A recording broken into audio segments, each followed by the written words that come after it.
शांति। 19 नवंबर 2024 प्रातः मुरली। ओम शांति। बाप दादा मधुबन। आज बाबा ने सुनाया, मीठे बच्चे, तुम्हारी याद बहुत वंडरफुल है क्योंकि तुम एक साथ ही बाप, टीचर और सदगुरु तीनों को याद करते हो। बाबा कहते, मीठे बच्चे, तुम्हारी याद बहुत वंडरफुल है क्योंकि तुम एक साथ ही बाप, टीचर और सदगुरु तीनों को याद करते हो। आज की मुरली से बाबा ने प्रश्न किया, किसी भी बच्चे को माया जब मगरूर बनाती है तो किस बात की डोंट केयर करते हैं? किसी भी बच्चे को माया जब मगरूर बनाती है तो किस बात की डोंट केयर करते हैं? उत्तर, मगरूर बच्चे देह अभिमान में आकर मुरली को डोंट केयर करते हैं। कहावत है ना, चूहे को हल्दी की गांठ मिली, समझा मैं पंसारी हूँ। बहुत है जो मुरली पढ़ते ही नहीं, कह देते हमारा तो डायरेक्ट से बाबा से कनेक्शन है। बाबा कहते, बच्चे, मुरली में तो नई नई बातें निकलती हैं। तो बाबा कहते, बच्चे, बाबा कहते ना, चूहे को हल्दी की गांठ मिली, समझा मैं पंसारी हूँ। बहुत है जो मुरली पढ़ते ही नहीं, कह देते हमारा तो डायरेक्ट से बाबा से कनेक्शन है। बाबा कहते, बच्चे, मुरली में तो नई नई बातें निकलती हैं, इसलिए मुरली कभी मिस नहीं करना। इस पर बहुत अटेंशन रहे। बाबा कहते, इस पर बहुत अटेंशन रहे। ओम शांति। मीठे मीठे सिकीलते बच्चों से रूहानी बाप पूछते हैं, यहाँ तुम बैठे हो किसकी याद में बैठे हो? बाप, शिक्षक, सतगुरु की में। सभी इन तीनों की याद में बैठे हो। हर एक अपने से पूछे, ये सिर्फ यहाँ बैठे याद है या चलते फिरते याद रहती है? क्योंकि ये है वंडरफुल बात। बाबा कहते, और कोई आत्मा को कभी ऐसे नहीं कहा जाता, भले ये लक्ष्मी नारायण विश्व के मालिक है, परंतु उनकी आत्मा को कभी ऐसे नहीं कहेंगे कि ये बाप भी है, टीचर भी है और सदगुरु भी है। बल्कि सारी दुनिया में जो भी जीव आत्माएं हैं, कोई भी आत्मा को ऐसे नहीं कहेंगे। बाबा कहते, सारी दुनिया में जितनी भी आत्मा है, किसी को ऐसे नहीं कहेंगे कि बाप भी है, टीचर भी और सदगुरु भी है। तुम बच्चे ही ऐसे याद करते हो। अंदर में आता ये बाबा, बाबा भी है, टीचर भी है, सदगुरु भी है, सो भी सुप्रीम। तीनों को याद करते हो या एक को? बल वह एक है, परंतु तीनों गुणों से याद करते हो। बाबा ने कहा, सी बाबा हमारा बाप भी है, टीचर और सदगुरु भी है। ये एक्स्ट्रा ऑर्डिनरी कहा जाता है। जब बैठे हो अथवा चलते फिरते हो तो यह याद रहना चाहिए। बाबा पूछते, ऐसे याद करते हो कि ये हमारा बाप, टीचर, सदगुरु भी है? ऐसा कोई भी देहधारी हो नहीं सकता। देहधारी नंबर 1 है श्री कृष्ण, उनको बाप, टीचर, सदगुरु कह नहीं सकते। ये बिल्कुल वंडरफुल बात है। तो सच बताना चाहिए, तीनों रूपों में याद करते हो। भोजन पर बैठते हो तो सिर्फ से बाबा को याद करते हो या तीनों बुद्धि में याद आते हैं? बाबा कहते हैं, भोजन पर बैठते हो तो सिर्फ से बाबा को याद करते हो या तीनों याद आते हैं? बाबा ने कहा, और तो कोई भी आत्मा को ऐसे नहीं कह सकते। ये है वंडरफुल बात, विचित्र महिमा है बाप की। तो बाप को याद भी ऐसे करना है तो बुद्धि एकदम उस तरफ चली जाएगी जो ऐसा वंडरफुल है। बुद्धि उस तरफ चली जाएगी जो ऐसा वंडरफुल है। बाप ही बैठ अपना परिचय देते हैं, फिर सारे चक्र का भी नॉलेज देते हैं। ऐसे ये युग है, इतने इतने वर्ष के हैं जो फिरते रहते हैं। ये ज्ञान भी वह रचयिता बाप ही देते हैं। तो उनको याद करने में बहुत मदद मिलेगी। बाप, टीचर, गुरु वह एक ही है। बाबा ने कहा, बाप, टीचर, गुरु वह एक ही है। इतनी ऊंच आत्मा और कोई हो नहीं सकती। परंतु माया ऐसे बाप की याद भी भुला देती है, तो टीचर और गुरु को भी भूल जाते हैं। ये हर एक को अपने अपने दिल से लगाना चाहिए। बाबा हमको ऐसा विश्व का मालिक बनाएंगे। बेहद के बाप का वर्षा जरूर बेहद का ही है। बाबा कहते, बेहद के बाप का वर्षा जरूर बेहद का ही है। साथ साथ ये महिमा भी बुद्धि में आए चलते फिरते तीनों ही याद आए। बाबा कहते चलते फिरते तीनों ही याद आए, बाप भी, टीचर भी और सदगुरु भी। बाप रूप में पालना याद आए, तेरी पालना का बाबा एहसान चुकाए किस तरह। टीचर रूप में सृष्टि का आदि मध्य अंत याद आए, और सदगुरु रूप में कितनी ऊंची सदगति करते हैं। इस एक आत्मा की तीनों ही सर्विस इकट्ठी हैं, इसलिए उनको सुप्रीम कहा जाता है। अब कॉन्फ्रेंस आज बुलाते हैं, कहते विश्व में शांति कैसे हो। वह तो अब हो रही है, आकर समझो कौन कर रहे हैं। तुमको बाप का ऑक्यूपेशन सिद्ध कर बताना है। बाप के ऑक्यूपेशन और श्री कृष्ण के ऑक्यूपेशन में बहुत फर्क है। बाप के ऑक्यूपेशन और श्री कृष्ण के ऑक्यूपेशन में बहुत फर्क है।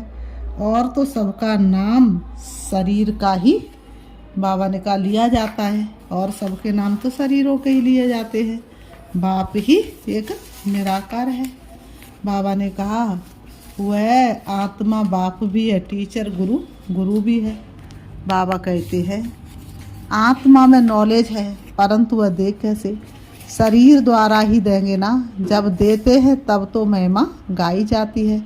अब शिव जयंती पर बच्चे कॉन्फ्रेंस करते हैं, सब धर्म के नेताओं को बुलाते हैं।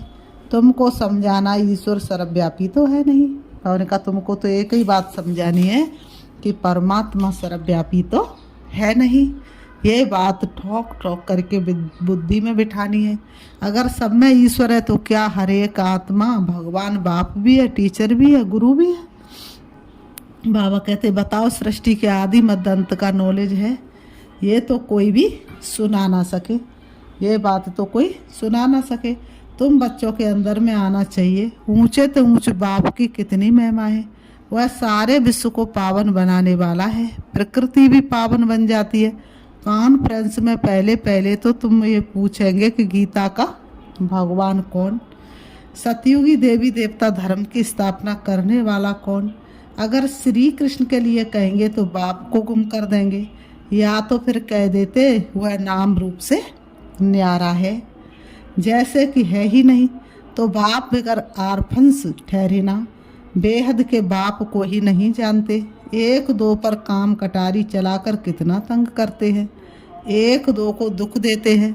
तो ये सब बातें तुम्हारी बुद्धि में चलनी चाहिए। कॉन्ट्रास्ट करना है। ये लक्ष्मी नारायण भगवान भगवती है ना, इन्हों की भी वंशावली है ना, तो ज़रूर सब ऐसे गॉड गॉडेज होने चाहिए। तो तुम सब धर्म वालों को बुलाते हो जो अच्छी रीति पढ़े लिखे हैं, बाप का परिचय दे सकते हैं, उनको ही बुलाना है।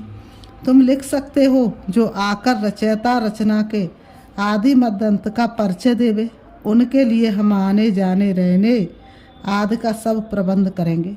बाबा ने कहा बाप का जो परिचय अच्छी रीति से देवे, उनके हम आने का, जाने का, रहने का, खाने पीने का सारा प्रबंध करेंगे। बाबा कहते हैं तो बाबा ने कहा प्रबंध करेंगे। अगर रचता रचना का परिचय दिया तो ये तो जानते कोई भी ये ज्ञान दे नहीं सकते। बल कोई विलायत से आवे, रचयिता और रचना के आदि मध्यंत का परिचय दिया तो हम खर्चा दे देंगे। ऐसी एडवर्टाइज और कोई कर ना सके। तुम तो बहादुर हो ना, महावीर महावीरनिया हो। तुम जानते उन्होंने लक्ष्मी नारायण विश्व की बादशाही कैसे ली। कौन सी बहादुरी की बुद्धि में ये सब बातें आनी चाहिए। कितना तुम ऊंच कार्य कर रहे हो, सारे विश्व को पावन बना रहे हो। बाबा कहते तुम जितना ऊंच कार्य कौन कर सकता है, तुम सारे विश्व को पावन बना रहे हो। तो बाप को याद करना है, वर्षा भी याद करना है। सिर्फ ये नहीं कि श्री बाबा याद है, परंतु उनकी महिमा भी बतानी है। ये महिमा है ही निराकार की, परंतु निराकार अपना परिचय कैसे दे। जरूर रचना के आदि मध्यंत का नॉलेज देने के लिए मुख चाहिए ना। मुख की कितनी महिमा है। मनुष्य गौ मुख पर जाते हैं, कितना धक्का खाते हैं। मुख की कितनी महिमा, लेकिन कौन सा मुख था और किस मुख के द्वारा भगवान का सत्य परिचय दिया ये किसी को पता नहीं। क्या क्या बातें बना दी हैं। तीर मारा गंगा निकल आई, गंगा को समझते पतित पावनी। अब पानी कैसे पतित से पावन बना सकता है। पतित पावन तो बाप ही है, तो बाप तुम बच्चों को कितना सिखलाते रहते हैं। बाप तो कहते ऐसे ऐसे करो, कौन आकर बाप रचयिता और रचना का परिचय देंगे। साधु सन्यासी आदि ये भी नहीं जानते कि ऋषि मुनि आदि सब कहते थे नेति नेति, हम नहीं जानते हैं। गोया नास्तिक थे। बाबा ने कहा ऋषि मुनि क्या कहते, नेति नेति, हम नहीं जानते, तो गोया नास्तिक थे। अब देखो कोई आस्तिक निकलता है। अभी तुम बच्चे नास्तिक से आस्तिक बन रहे हो। तुम बेहद के बाप को जानते हो जो तुमको इतना ऊंच बनाते हैं, पुकारते भी हैं, ओ गॉड फादर लिबरेट करो। बाप समझाते इस समय रावण का सारे विश्व पर राज्य है। बाबा कहते सब भ्रष्टाचारी है। इस समय सारे सृष्टि पर रावण का राज्य, सब भ्रष्टाचारी। फिर श्रेष्ठाचारी भी होंगे ना। तुम बच्चों की बुद्धि में पहले पहले पवित्र दुनिया थी, बाप अपवित्र दुनिया थोड़े ही बनाएंगे। बाबा कहते बाप तो आकर पावन दुनिया स्थापन करते हैं, जिसको शिवालय कहा जाता है। शिव बाबा शिवालय बनाएंगे ना, वह कैसे बनाते हैं सो भी तुम जानते हो। महाप्रलय जलमयी आदि तो होती नहीं। शास्त्रों में तो क्या क्या लिखा है। बाकी 5 पांडव बचे जो हिमालय पहाड़ पर गल गए, फिर रिजल्ट का कोई को पता नहीं। ये सब बातें बाप बैठ समझाते हैं। बाबा ने कहा ये सारी बातें बैठ करके कौन समझाते, बाप समझाते ब्रह्मा तन के द्वारा। ये भी तुम ही जानते हो। वह बाप भी है, टीचर भी है, सदगुरु भी है। बाबा ने तो आज बार बार तीनों की महिमा की है, क्योंकि बच्चे भूल जाते हैं ना चलते चलते। वहाँ तो ये मंदिर होते नहीं, ये देवताएं होकर गए हैं, जिनके यादगार मंदिर यहाँ है। ये सब ड्रामा में नूद है। सेकंड बाई सेकंड नई बात होती रहती है, चक्र फिरता रहता है। अब बाप बच्चों को डायरेक्शन तो बहुत अच्छे देते हैं। बहुत देह अभिमानी बच्चे जो समझते हम तो सब कुछ जान गए हैं। बाबा कहते बहुत बच्चे देह अभिमानी हैं जो कहते हमें तो सब कुछ पता है, हम तो सब कुछ जान गए हैं। मुरली भी नहीं पढ़ते हैं, कदर ही नहीं। बाबा ताकीद करते हैं कोई कोई समय मुरली बहुत अच्छी चलती है, मिस नहीं करना चाहिए। 10-15 दिन की मुरली जो मिस होती है वह बैठ पढ़नी चाहिए। बाबा ने कहा कभी बहुत, वैसे तो मुरली के लिए हमेशा टाइम है, चाहे कैसा भी समय है, लेकिन फिर भी मुरली को पढ़ सकते हो। पर बाबा ने कहा फिर भी अगर मिस हो गई हो तो सारी मुरली बैठ करके पढ़नी चाहिए। ये भी बाप कहते ऐसी ऐसी चैलेंज दो, ये रचता और रचना के आदि मध्य अंत का नॉलेज कोई आकर दे तो हम उनको खर्चा आदि सब देंगे। ऐसी चैलेंज तो जो जानते हैं वह देंगे ना। टीचर खुद जानता है तब तो पूछते हैं ना, बगैर जाने पूछेंगे कैसे। कोई बच्चे मुरली की भी डोंट केयर करते हैं।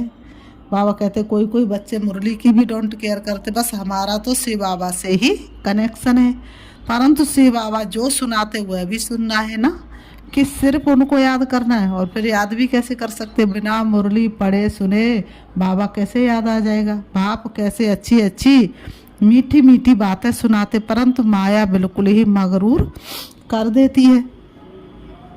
कहावत है ना, चूहे को हल्दी की गांठ मिली, समझा मैं पंसारी हूँ। बहुत हैं जो मुरली पढ़ते ही नहीं। मुरली में तो नई नई बातें निकलती हैं ना, तो ये सब बातें समझने की हैं। जब बाप की याद में बैठते हो तो ये भी याद करना है कि वह बाप टीचर भी है और सदगुरु भी है, नहीं तो पढ़ेंगे कहाँ से। बाप ने तो बच्चों को सब समझा दिया है, बच्चे ही बाप का शो करेंगे। सन सोज फादर, सन का फिर फादर शो करते हैं, आत्मा का शो करते हैं, फिर बच्चों का काम है बाप का शो करना। बाप भी बच्चों को छोड़ते नहीं है, कहेंगे आज फलानी जगह जाओ, आज यहाँ जाओ। इनको थोड़ी कोई ऑर्डर करने वाले होंगे, तो ये निमंत्रण आदि अखबारों में पढ़ेंगे। इस समय सारी दुनिया है नास्तिक, बाप ही आकर आस्तिक बनाते हैं। इस समय सारी दुनिया है भरतनाट्य पैनी। बाबा कहते अमेरिका के पास भले कितना भी धन दौलत है, परंतु भरतनाट्य पैनी है ना, कितना भी धन है, ये तो सब खत्म हो जाना है। सारी दुनिया में तुम वर्त पाउंड बन रहे हो, वहाँ कोई कंगाल होता नहीं। कहाँ? सतयुग त्रेता में कोई कंगाल होता नहीं। तुम बच्चों को सदैव ज्ञान का सिमरण कर हर्षित रहना चाहिए, उसके लिए ही गायन है। अतीन्द्रिय सुख गोप गोपियों से पूछो। बाबा कहते ये संगम की ही बातें, ये सारी बातें कब की है? संगम की। संगम युग को कोई भी जानते नहीं। बाबा ने कहा सारे युगों को जानते, लेकिन संगम युग को कोई नहीं जानते। व्यंग मार्ग की सर्विस करने से शायद महिमा निकले। गायन भी आओ प्रभु तेरी लीला, ये कोई भी नहीं जानते थे कि भगवान बाप टीचर सदगुरु भी है। अब फादर तो बच्चों को सिखलाते रहते हैं। बच्चों को ये नशा स्थायी रहना चाहिए, अंत तक नशा रहना चाहिए। बाबा कहते अभी तो नशा जट सोडा वाटर हो जाता है। सोडा भी ऐसे होता है ना, थोड़ा टाइम रखने से जैसे खारा पानी हो जाता है। ऐसा तो नहीं होना चाहिए। किसको ऐसा समझाओ जो वह भी बंडर खाए। बाबा ने कहा किसको ऐसा समझाओ वह भी बंडर खाए। अच्छा अच्छा कहते भी है, परंतु वह फिर टाइम निकाल समझे जीवन बनावे। बाबा कहते अच्छा अच्छा तो कहते हैं, ज्ञान सुनते समय कहेंगे बहुत अच्छा बहुत अच्छा, लेकिन बाबा ने कहा टाइम निकाले अपनी जीवन बनावे। बाबा कहते हैं बड़ा मुश्किल है। बाबा कोई मना नहीं करते हैं कि धंधा आदि नहीं करो, पवित्र बनो और पढ़ाता हूँ वह याद करो। ये तो टीचर है ना। बाबा ने कहा ये तो टीचर है ना। बाबा कहते हैं और ये है अनकॉमन पढ़ाई, कोई मनुष्य नहीं पढ़ा सकते हैं। बाप ही भाग्यशाली रथ पर आकर पढ़ाते हैं। बाप ने समझाया ये तुम्हारा तख्त है जिस पर अकाल मूर्त आत्मा आकर बैठती है। उनको ये सारा पाठ मिला हुआ है, अभी तुम समझते हो ये तो रियल बात है, बाकी ये सब है आर्टिफिशियल बात है। ये अच्छी रीति धारण कर गांठ बांध लो तो हाथ लगने से याद आएगा, परंतु गांठ क्यों बांधी है वह भी भूल जाते हैं। बाबा कहते गांठ क्यों बांधी वह भी भूल जाते हैं। तुमको तो ये पक्का याद करना है, बाप की याद के साथ नॉलेज भी चाहिए। मुक्ति भी है तो जीवन मुक्ति भी है। बहुत मीठे मीठे बच्चे बनो, बाबा अंदर में समझते हैं। कल्प कल्प ये बच्चे पढ़ते रहते, नंबर बार पुरुषार्थ अनुसार ही वर्षा लेंगे। फिर भी पढ़ाने का टीचर पुरुषार्थ तो कराएंगे ना। तुम घड़ी घड़ी भूल जाते हो, इसलिए याद कराया जाता है। शिव बाबा को याद करो, वह बाप टीचर सदगुरु भी है। छोटे बच्चे ऐसे याद नहीं करेंगे, श्री कृष्ण के लिए थोड़े ही कहेंगे वह बाप टीचर सदगुरु है। सतयुग का प्रिंस श्री कृष्ण हुआ, फिर गुरु कैसे बनेगा? गुरु चाहिए दुर्गति में। गायन भी है, बाप आकर सबकी सदगति करते हैं। श्री कृष्ण को तो सांवरा ऐसा बना देते हैं जैसे काला कोयला। बाप कहते इस समय सब काम चिता पर चढ़ काले कोयले बन पड़े हैं, तब सांवरा कहा जाता है। कितनी गुहा बात है समझने की है। गीता तो सब पढ़ते हैं, भारतवासी ही है जो सभी शास्त्रों को मानते हैं। सबके चित्र रखते रहेंगे तो उनको क्या कहेंगे? बाबा कहते व्यभिचारी भक्ति ठहरी ना। अव्यभिचारी भक्ति एक ही शिव की है, ज्ञान भी एक ही शिव बाबा से मिलता है। यह ज्ञान ही डिफरेंट है, इसको कहा जाता है स्पिरिचुअल नॉलेज। फिर बाबा ने कहा अच्छा मीठे मीठे सिखी लते बच्चों प्रति माता पिता बाप दादा का याद प्यार और गुड मॉर्निंग। रूहानी बाप की रूहानी बच्चों को नमस्ते। हम रूहानी बच्चों की और रूहानी बाप दादा को याद प्यार और नमस्ते नमस्ते नमस्ते। धारणा के लिए मुख्य सार नंबर 1, विनाशी नशे को छोड़ अलौकिक नशा रहे कि हम अभी बर्त नाट्य पैनी से बर्त पाउंड बन रहे हैं। स्वयं भगवान हमें पढ़ाते, हमारी पढ़ाई अनकॉमन है। नंबर 2, आस्तिक बन बाप का शो करने वाली सर्विस करनी है, कभी भी मगरूर बन मुरली मिस नहीं करनी है। आज की मुरली से वरदान बाबा ने दिए, पवित्रता के फाउंडेशन द्वारा सदा श्रेष्ठ कर्म करने वाली पूज्य आत्मा भव। स्पष्टीकरण है, पवित्रता पूज्य बनाती है, पूज्य वही बनते जो सदा श्रेष्ठ कर्म करते हैं। लेकिन पवित्रता सिर्फ ब्रह्मचर्य नहीं, मनसा संकल्प में भी किसी के प्रति नेगेटिव संकल्प उत्पन्न ना हो, बोल भी अयथार्थ ना हो, संबंध संपर्क में भी फर्क ना हो, सबके साथ अच्छा एक जैसा संबंध हो, मनसा वाचा कर्मणा किसी में भी पवित्रता खंडित ना हो, तब कहेंगे पूज्य आत्मा। मैं परम पूज्य आत्मा हूँ। इस स्मृति से पवित्रता का फाउंडेशन मजबूत बनाओ। आज की मुरली से स्लोगन है, सदा इसी अलौकिक नशे में रहो, बाहर है मैं तो मन और तन से नेचुरल खुशी की डांस करते रहेंगे। सदा इसी अलौकिक नशे में रहो, बाहर है मैं तो मन और तन से नेचुरल खुशी की डांस करते रहेंगे। अच्छा, ओम शांति, ओम शांति।